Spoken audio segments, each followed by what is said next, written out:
Барлықтарыңызға қайырлы күн достар, менің каналыма қош келдіңіздер. Бүгін сіздерге дәмі өте керемет болып шығатын королевский пирог рецептімен бөлісемін. Міндетті түрде видеоның соңына дейін қарап, менің YouTube арнама тіркеліп, жанында тұрған қоңырауша белгісін белгілеп қойды ұмытпаңыздар. Бізге қажетті заттар: бөлме температурасындағы сары май, ұн, шие, қант, сүт, разрыхлитель, тұз, сосын 2 жұмыртқа керек.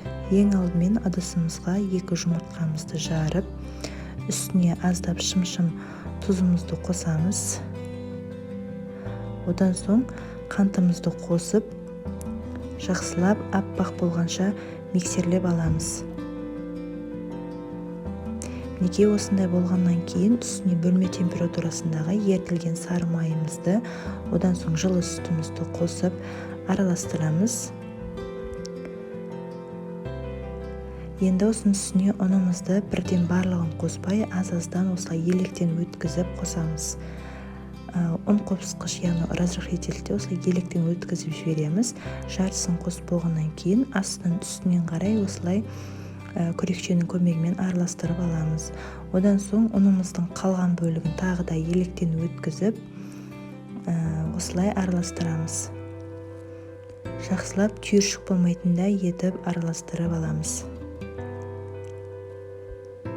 Қамырымыз дайын болды. Енді бетіне, пирогтың бетіне штрезель дайындаймыз. Ол үшін бізге сары май, бөлме температурасындағы ұн екеуін араластырып, сосын қант қосып үшеуін араластырып аламыз. Штрезеліміз дайын. Енді осындай менде форманың 22 см, 20 см сесеңіздер де биік болып шығады. Қамырларыңызды осылай қоямыз. Қамыр қою болады сәл, сондықтан осылай бетін жан-жағына жайғастырып шығыңыздар біркелкі етіп. Одан соң бетіне осылай шиелерімізді қоямыз.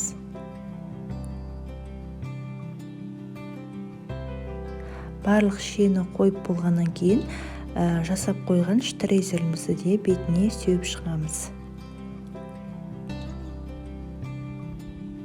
Шие болмаса малина қоссаңыздар да болады, немесе смородина қоссаңыздар да болады. Неге штрезел осындай майда болып шығу керек, осылай бетіне сеуіп шығамыз.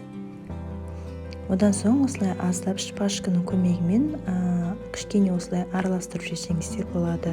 180 градуста 35 минутта пісіріп аламыз. Неге дайын болды. Менде сәл ұзақтау тұрып қалды, бірақ өте дәмді болып шықты. Міндетті түрде жасап көріңіздер.